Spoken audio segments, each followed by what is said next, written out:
नमस्कार। Public news में आपका स्वागत है। मैं हूं कुमार अमिताभ। हमारे प्रधानमंत्री नरेंद्र मोदी का काफिला जिस तरीके से पंजाब में कांग्रेस की सरकार ने रोका और उन्हें रैली नहीं करने दी, इसको लेकर सारे देश में रोष की लहर है।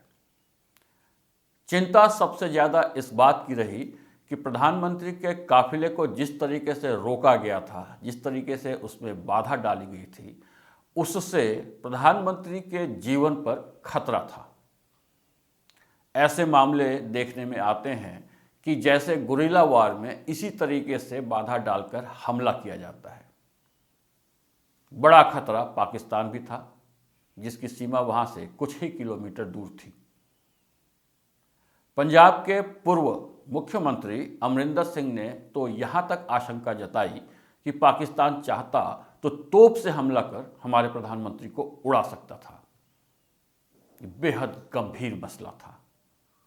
पाकिस्तान ड्रोन से हमला कर सकता था।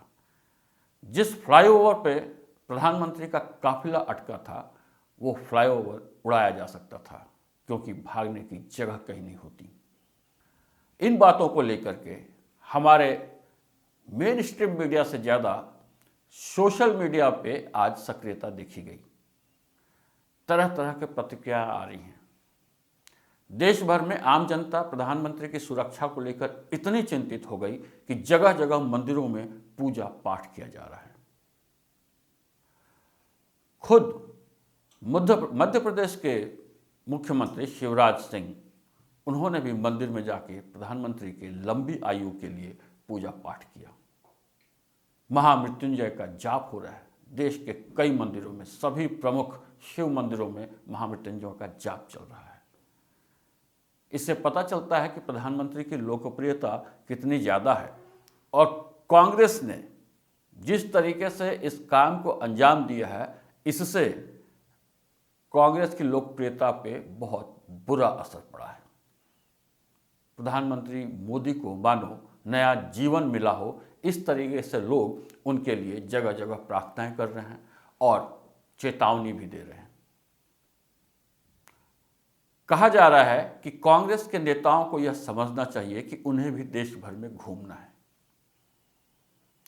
खुद मध्य प्रदेश के मुख्यमंत्री शिवराज सिंह चौहान ने कहा कि हम 3 बार मुख्यमंत्री रह चुके हैं और जब भी कांग्रेस के प्रधानमंत्री यहां आते थे तो हम उनकी पूरी चिंता किया करते थे।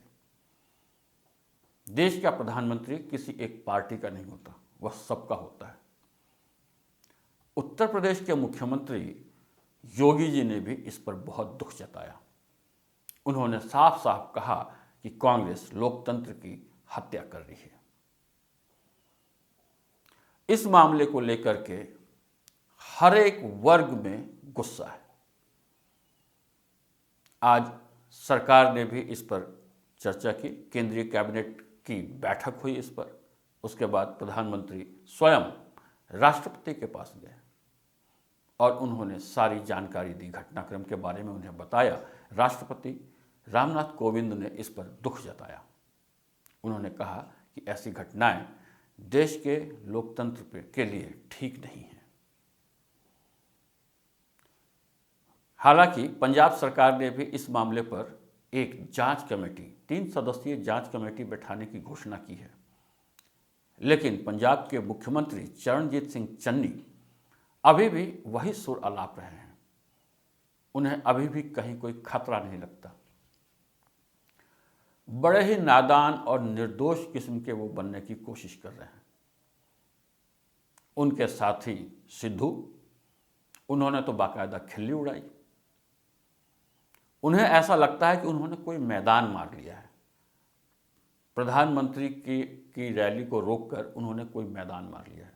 लेकिन उनकी यह रणनीति पूरे कांग्रेस के ऊपर, पूरे देश भर में कितनी भारी पड़ेगी, यह समय बताएगा।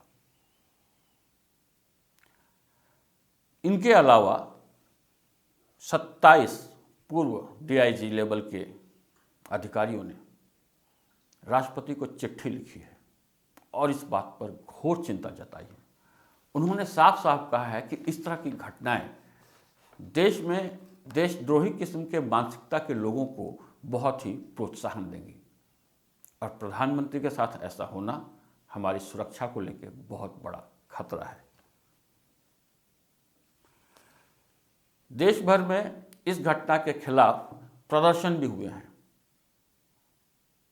लगभग हर एक राज्य में। कई जगह तो पंजाब के मुख्यमंत्री चन्नी के पुतले भी जलाए गए। कांग्रेस इसका जवाब कैसे दे रही है, यह बहुत ही कमाल का है। यह कहा तो गया कि चन्नी ने एक कमेटी बना दी है, लेकिन उसके प्रवक्ता अभी भी चैनलों पर बैठ करके एकदम प्रधानमंत्री को ही दोषी ठहराने की कोशिश कर रहे हैं। उनका कहना है कि भाजपा नौटंकी कर रही है। वो यह भी कह रहे हैं कि वहाँ पे रैली में बहुत कम लोग आए थे, इसलिए यह नौटंकी की जा रही है। जबकि खबरें ऐसी आई हैं कि पंजाब सरकार दरअसल उस रैली को असफल बनाने के लिए बहुत जोर शोर से लगी हुई थी और बड़ी संख्या में पुलिसकर्मियों को लगाया गया था कि रैली में लोगों को लेकर आने वाली बसों को जहां तहां रोका जाए। ऐसा बताया जा रहा है कि लगभग 3,500 बसों को रोक दिया गया था जहां तहां। इससे पता चलता है कि यह कंप्लीट साजिश थी। ऐसे वीडियोस सामने आए हैं जिससे पता चलता है कि यह साजिश है। किसान संगठन के नेताओं ने तो बाकायदा वीडियो बना करके किसानों को, जिन लोगों ने प्रधानमंत्री के रैली में जाने से रोकने की कोशिश की थी और बाधा डाली थी, उनको धन्यवाद दिया है। बीकेयू के नेता सुरजीत कुमार, उन्होंने तो बहुत सारी बधाइयां दी हैं। उन्होंने कहा कि जब किसान भाई दिल्ली गए थे तो मोदी ने तो सड़क पर कीलें लगवाई थी, लेकिन भाइयों आपने तो आग लगा दी, मोदी को वापस जाना ही पड़ा। एक और वीडियो बहुत जबरदस्त चल रहा है, हालांकि शाम होते होते वह वीडियो गायब हो गया, जिसमें यह दर्शाया गया था कि ग्राफिक्स के माध्यम से कि किस तरह से प्रधानमंत्री मोदी को घेरना है और अंत में वह प्रधानमंत्री मोदी इधर उधर भागते हुए बीच सड़क में चारों तरफ लोगों से घिर गए दिखाए गए हैं और गिरे हुए दिखाए गए हैं। शाम होते होते वो वीडियो गायब हो गया, लेकिन यह एक बहुत भयानक बात है। और एक खास बात यह भी कि मेन स्ट्रीम मीडिया से ज़्यादा सोशल मीडिया सक्रिय है और जगह जगह से सूचनाओं को एकत्रित करके सामने ला रही है। बहुत सारे ऐसे घटनाक्रमों को जो छुपाने की कोशिश मेन स्ट्रीम मीडिया करता है, उन सब तथ्यों को वो सामने ला रही है और इससे स्पष्ट हो गया है कि यह एक बहुत बड़ा षड्यंत्र था और सरकार को चाहिए कि इस पर जबरदस्त कार्रवाई करे।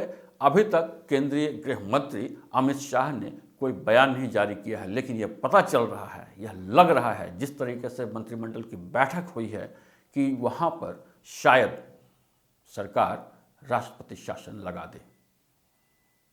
लेकिन इतने से ही काम नहीं चलने वाला। इस घटनाक्रम में डीआईजी से लेकर के निचले स्तर तक के पुलिसकर्मियों को, जिनकी वहां ड्यूटी थी, उनके ऊपर कार्रवाई की जानी चाहिए, सबके ऊपर कार्रवाई की जानी चाहिए, ताकि पूरे देश में संदेश जाए कि इस तरह के घटनाक्रमों को सरकार नहीं सहन कर सकती। इसके साथ ही कांग्रेस सरकार के खिलाफ पंजाब में जरूरी कार्रवाई भी अनिवार्य है। केंद्र सरकार क्या निर्णय करती है, यह आने वाला समय बताएगा। धन्यवाद। जय हिंद।